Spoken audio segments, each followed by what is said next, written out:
네, 안녕하십니까 박정호입니다. 네, 이번 방송은 개장 전 이야기 되겠습니다. 영상 하단에 구독과 좋아요 버튼 눌러주시고 이야기 시작해보도록 하겠습니다. 일단 지난주에 뭐 미증시는 이런 식으로 끝났어요.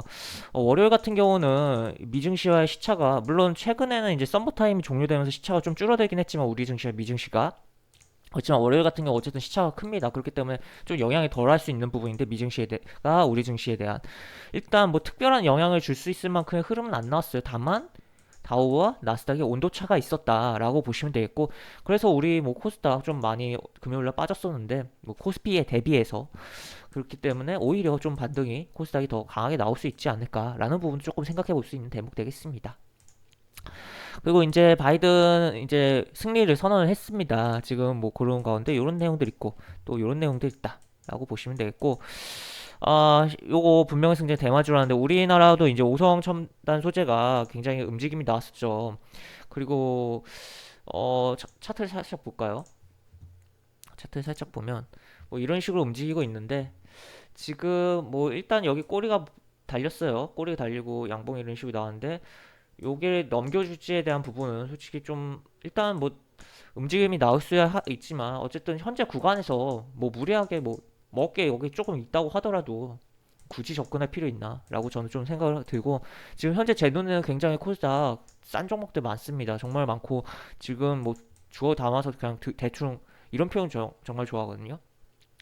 좀 바닥권에 있는 종목이 약간 사서 그냥 들어 누워 있으면 이렇게 올라가는, 들어 누워 있다라는 표현을 좀 좋아하기도 하는데, 그런 종목 주섬주섬 담아서 갖고 있으면 쭉쭉쭉 수익 나는 그런 상황도 발생할 수 있기 때문에 굳이 이렇게 이미 변동성 충분하게 확대된 종목을 들어갈 필요 있나 라고 저는 좀 생각을 드는 상황입니다. 그리고 빨리빨리 또 좀 넘어가죠. 보시면 이제 MS 소니 게임 콘솔 7년 만에 맞대결 한다는 부분인데 뭐 이런 내용이 있는데, 지금 뭐 소니 같은 경우는 일본 증시 지금 막 굉장히 많이 올랐더라고요. 뭐 이거 기대감으로 오른 것 같아요. 어쨌든 그런 상황인데 제가 이 기사를 갖고 온 이유는 요겁니다. 지금 우리나라 NC 소프트에도 뭐 차트 볼까요? 최근에 움직임이 조금 나왔었어요. 뭐 이 기대감이라고 어떻게 보면 볼 수 있겠고, 뭐 나스닥 움직임이 나오면서 움직임이 나왔다고도 뭐 볼 수 있겠는데, 어쨌든 요게 뭐 내일 좀 나온다라고 보시면 되겠고, 해외에서 뭐 이런 내용들이 있으면 우리나라도 뭐 우리나라 기업은 이거 안 만드나 뭐 정부에서도 이야기할 수도 있는 거고, 뭐 그런 어쨌든 파이가 지금 요 두 회사의 경쟁으로 인해서 파이가 더 커질 수도 있다라고도 볼 수가 있는 거죠. 지금 어떻게 보면 콘솔 게임기라는 게 뭐 물론 인터넷 연결돼서 온라인 게임도 있고 모바일 게임도 있고 워낙 다양하긴 하지만, 코로나로 인해서 주거 시간이 늘어나면서 콘솔 게임 뭐 관심만 있다가 좀 사서 지금 요즘에 코로나 시대에 할 수도 있는 부분이고, 그렇기 때문에 그런 부분은 있는데 하여튼 뭐 그런 내용이 있다라고 보시면 되겠고, 국내 같은 경우는 이제 여기 보시면 여기 어디 갔죠? 여기 넥슨, NC도 차례로 콘솔 신작 발표를 앞두고 있다라는 거, 그렇게 해서 요 내용 참고해 보시면 될 것 같습니다. 그리고 뭐 M&A 뭐 글로벌적으로는 이렇게 줄었지만 우리나라는 뭐 이런 식으로 증가했다라는 부분이에요. 지금 뭐 코로나로 인해서 뭐 실적이 타격받은 업체들이 대부분이죠. 뭐 실적이 오히려 더 좋아진 기업들도 있지만, 오히려 실적 안 좋았다가 코로나로 오히려 살아난 기업도 좀 보이고, 특히 뭐 이거는 뭐 증시 상장된 종목에 대한 이야기는 아니지만, 그 지하철에 보시면 그 에스컬레이터에 그 소독하는 기계, 그게 원래 진짜 회사를 문 닫으려고까지도 했었었다고 하더라고. 그 기계 만드는 업체 대표가 그 인터넷에 저번에 기사를 봤는데 1년만 더 하자 했는데 코로나가 터지면서 수요가 급증하면서 회사가 살아났다라고 하더라고요. 그래서 뭐 그런 부분도 있는데, 그러니까 누군가 대부분의 코로나로 피해를 봤지만 누군가들은 이렇게 어떻게 보면 어려운 가운데서 오히려 어, 살아나거나 또 실적이 개선되는 그런 부분도 있었다라고 보시면 되겠고, 어쨌든 그럼 실적이 안 좋아진 기업들 가운데 뭐 코로나만 끝나면 실적이 굉장히 좋아진 기업들도 분명히 있을 텐데, 그런 것들이 또 매물로도 나오고 있다는 거죠. 그래서 이제 사모펀드가 뭐 그런 기업들 사오기도 하고, 사모펀드에서 관리하고 있던 기업을 뭐 기업들이 사오기도 하고, 뭐 그런 식으로 거래가 뭐 진행되고 있다라고 보시면 되고, 뭐 이런 식으로 내용 뭐 보시면 될 것 같습니다. 그리고 뭐 이거는 제가 예전에 유튜브 영상에서 한 최소 두 번은 이야기했던 것 같아요. 컨테이너 선박, 컨테이너 부족 뭐 그런 이야기. 개장전 이야기로는 처음 이야기하는 것 같긴 한데 어쨌든 다른 영상들에서 어쨌든 그런 부분이 있고 해운 온해임 10년 만에 사상 최고다라는 부분이 있고 지금 배 못 구한 배터리 1이 LG와 시베리아 열차로 유럽 긴급 수송 아우 네 심각하네요. 해서 이런 내용이 또 있고 뭐 멈출판이다. 지금 이 배가 부족해서 지금 큰일이다라고 보시면 되고 여기 그림은 이거 구 현대상선의 뭐 그림입니다. 이 사진인데 뭐 이런 식으로 나와 있고 지금 돈 더 안 주면 계약 파기 횡포도 부리고 있다고 하고 뭐 웃돈 줘도 먹고 하고 있다고 하고 이런 식의 내용이 나와 있고 뭐 이런 내용도 있는데 지금 구현대상선 HMM 같은 경우 주가가 코로나 저점으로부터 한 300% 올라왔어요. 300% 이렇게 올라왔는데 여기서 뭐 추가적인 뭐 지금 뭐 저런 기사도 있고 조금 더 움직일 가능성이 있다고 봐요. 특히나 지금 기관이 연기금 중심으로 굉장히 사들이고 있거든요. 지금 죽어라 사고 있어요. 연기금이 어떻게 보면 외국인도 이렇게 샀고 그래서 뭐 추가적인 상방 변동성은 나올 수 있는 가능성이 있지만 그래도 뭐 그동안 상승분에 대한 부담이 분명 되기 때문에 접근할 때는 신규 접근하고자 하는 분이라면 굉장히 조심해야 되는 거 아닌가라고 생각이 들고 웬만하면 요 시가 9,500원 라인 여부가 하단에서 중요하고 이거 깨지면 조금 많이 조심하고 좀 하단에서 20일 이동 평균선까지 밀리거나 조금 아니면 60일 뭐 추가로 한 20과 60일 절반인 한 40일 이동 평균선 정도까지 밀려주는 흐름에서 뭐 접근하는 게 더 좋지 않을까에 대한 생각도 있는 종목이다라고 볼 수가 있겠습니다. 그래서 어쨌든 뭐 지금 접근하기는 부담되지 않나. 접근한다면 짧게 9,500원 라인 잡고 접근하던가 아니면 떨어질 때 조금 기다렸다가 보던가 라고 좀 생각을 해야 되는 상황입니다. 그리고 또 여기 현대차 뭐 무인 화물기 띄운다라는 내용인데 뭐 무인 화물기도 화물기인데 저 같은 경우는 플라잉카라고 해서 뭐 약간 그러니까 SF에 나오는 어떻게 보면 하늘 나는 자동차죠. 지금 자율주행 뭐 전기차 뭐 결국 뭐 자율주행은 전기차든 수소차든 들어갈 수 있는 거지만 수소차 뭐 여러 가지 말이 많지만 이제 결국에는 그러한 과정들을 거쳐서 하늘 나는 자동차로 갈 거라는 거죠. 뭐 지금 보시면 이거 같은 경우는 화물기니까 그냥 약간 어 이런 식으로 뭐 더 비행기답게 좀 만들어져 있긴 한데 약간 요렇게 해가지고 밑에는 또 자동차처럼 느낌 나가지고 이게 뭐 움직임이 나올 수 있는 부분도 있다라고 볼 수가 있겠고 실제로 그런 식으로 해서 지금 뭐 해외에서는 2023년에 또 택시를 뭐 시범 운행하겠다라는 뭐 벤처기업도 있고 그리고 또 어떤 미국이었는지 또 다른 나라였는지 정확히 기억이 안 나는데 자동차인데 이렇게 가다가 변신을 해버립니다. 그래서 비행기가 되는 그런 것도 분명히 지금 나온 상황이에요.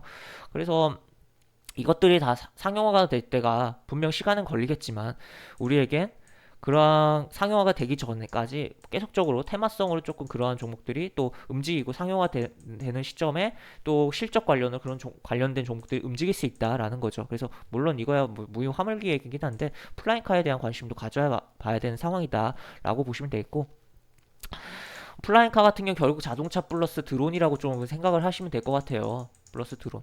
그래서 기본적으로 우리나라 자동차는 당연히 현대차죠. 현대차도 뭐 플라잉카 좀 준비하려고 막 애쓰는 부분도 있고. 그리고 뭐 드론 관련 뭐 종목들 뭐 그런 거 뭐 생각을 해봐야 되는 상황이다라고 보시면 되고 또 드론 관련은 이번 주에 또 뭐 정보 관련 일정도 좀 있는 게 있어요. 그래서 뭐 그런 것도 있고 해서 봐야 되겠는데 과거 전기차가 테마성으로 굉장히 주가들이 움직였던 시점이 있었고, 그 다음에 지금은 또 전기차 관련 실질적인 수혜주들 위주로 움직이고 있는데, 플라잉카도 분명 그러한 흐름이 나올 거다. 그래서 테마성을 한번 움직이고, 또 실적 관련은 또 움직이고 그럴 텐데, 그래서 우리가 지금 2020년이지만 2003에서 뭐 6년, 뭐 7년 뒤 후를 본다면 봐야 되는 뭐 테마성으로 플라잉카에 대한 생각은 계속적으로 갖고 있는 게 좋지 않을까에 대한 의견을 저는 좀 강력히 좀 드리도록 하겠습니다.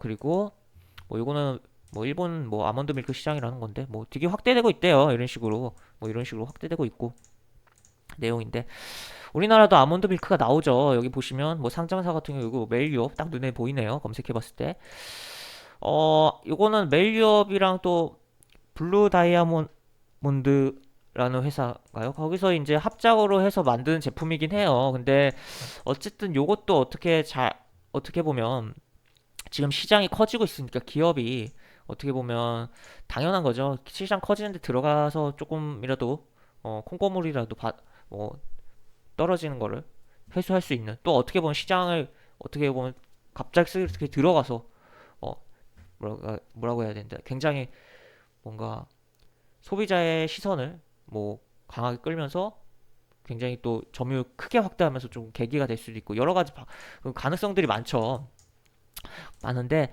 어쨌든 이게 합작 제품이라 어떻게 될지 모르겠는데 이 제품이 수출될 가능성도 있는 거 아닌가. 지금 시장이 계속 커지고 있는데 기업이 바보도 아니고 수출에 대한 생각을 분명 검토하진 않을까 하는, 저 그런 주관이 있어요. 주관. 이런 부분은 항상 뭐 생각을 해보셔야 되는 게, 어떤 기사가 있을 때 이런 기사가 있는데 이거와 관련된 우리 기업들은 어떻게 생각할까? 약간 기업의 입장으로 조금 생각을 해볼 필요성이 있다라는 거죠. 그래서 멜유업 이런 부분이 있고 혹시 모른다라는 겁니다. 그래서 한번 일단 뭐 이런 멜유업 차트부터 볼까요? 일단 뭐 차트는 뭐 이런 식으로 진행되고 있고 어떻게 보면 바닥을 지금 다지고 있는 구간이에요. 그래서 만약에 뭐 제가 이야기한 게 현실화되지 않더라도 조금 뭐 어쨌든 아몬드 밀크가 우리나라에서도 어쨌든 저 제품으로 인해서 시장이 분명 생긴 부분이고, 뭐 저 같은 경우 굉장히 맛있게 먹었어요. 저거 먹어봤는데, 그래서 그런 부분이 있기 때문에 추가적으로 뭐 매출이 증가하면서 갈 수 있는 것도 아닌가라는 생각도 들고, 또 여기 보시면 지금 뭐 이런 내용이 있어요.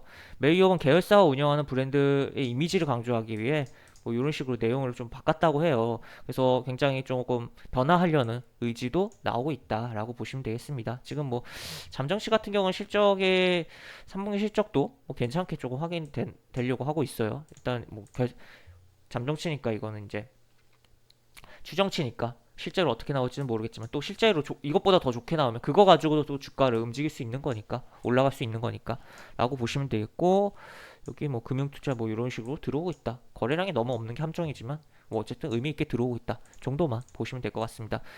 그래서 뭐 아몬드 밀크 관련이든 뭐 다른 이유든 뭐 여러 가지 뭐 매일 유업 뭐 움직일 가능성 있는 거 아닌가, 현재 뭐 바닥고단에서 놀고 있다, 그 정도만 체크해 놓고 넘어가도록 하겠습니다. 그리고 에스티로더 뭐 인종차별 논란인데, 이거 뭐 뭐라고 해야 될지 모르겠어요. 이거 누가 만들어서 보낸 건지 모르겠는데 어쨌든 뭐 직원 교육은 다 뭐 한다고 하는데 결국 한국 이거 하여튼 모르겠어요. 하여튼 저는 이게 한국어로 돼 있으니까 한국 사람이 해서 보낸 건지, 뭐 국내 뭐 있는 뭐 외국인 직원이 이런 식으로 보낸 건지 모르겠지만, 뭐 내용을 좀 더 볼까요? 어,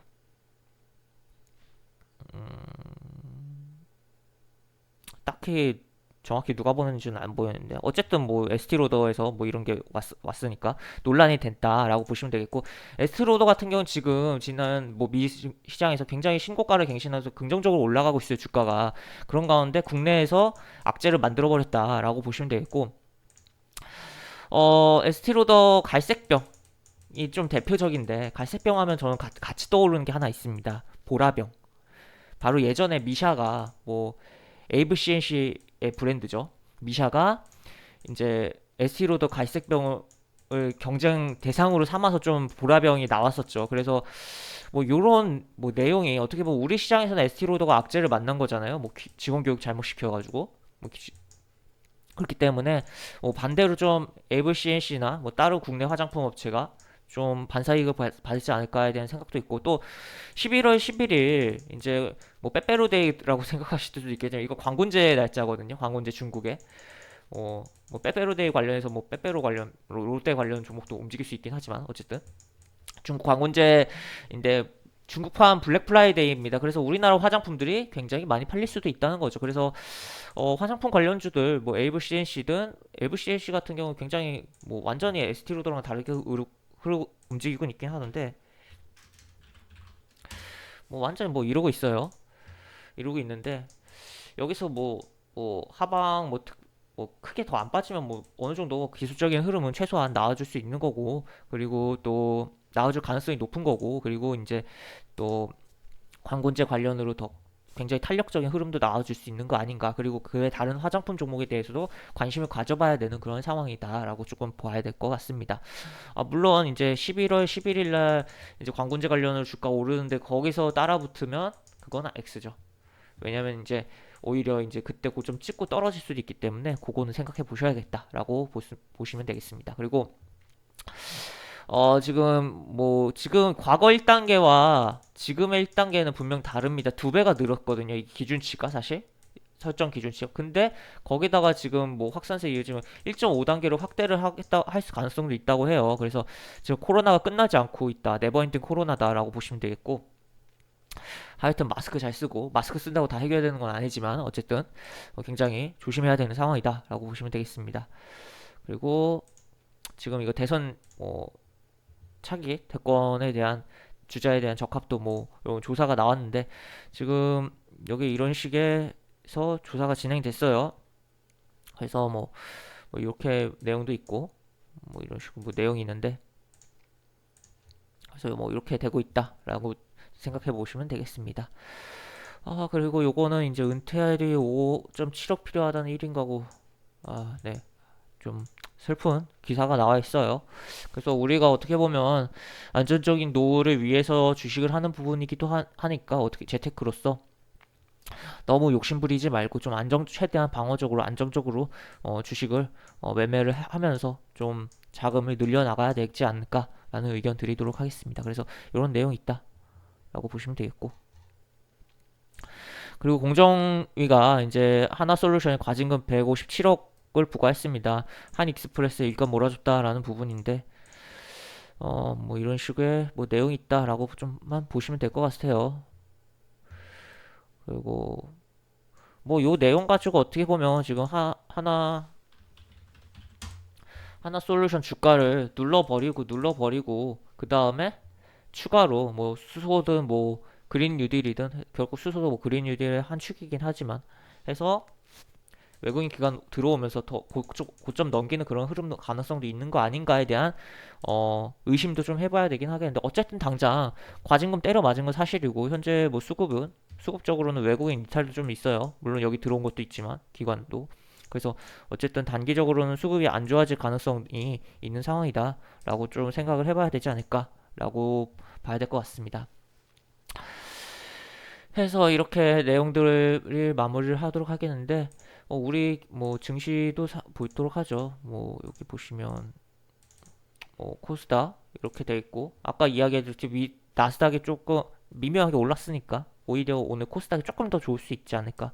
60일 이동평균선 한번 건드려주는 흐름은 나오지 않을까. 좀 그런 부분 있고,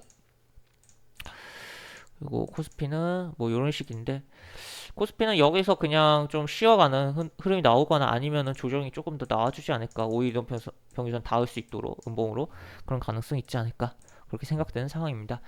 그래서 지금 뭐 여러 가지 기사와 뭐 국내 증시 지수 차트도 살짝 살펴봤는데, 어쨌든 지금 상황이 여러 가지로 뭐 이슈들이 굉장히 많은 상황이고, 또 이번 주 같은 경우 특히나 우리나라 정부 관련 이슈들이 굉장히 조금 있어요. 뭐 발표 뭐라든지 뭐 하는 일정, 그래서 테마성 움직임 종목들도 많이 나오지 않을까에 대한 부분도 있는데, 그런 것도 생각해 보면서 어쨌든 항상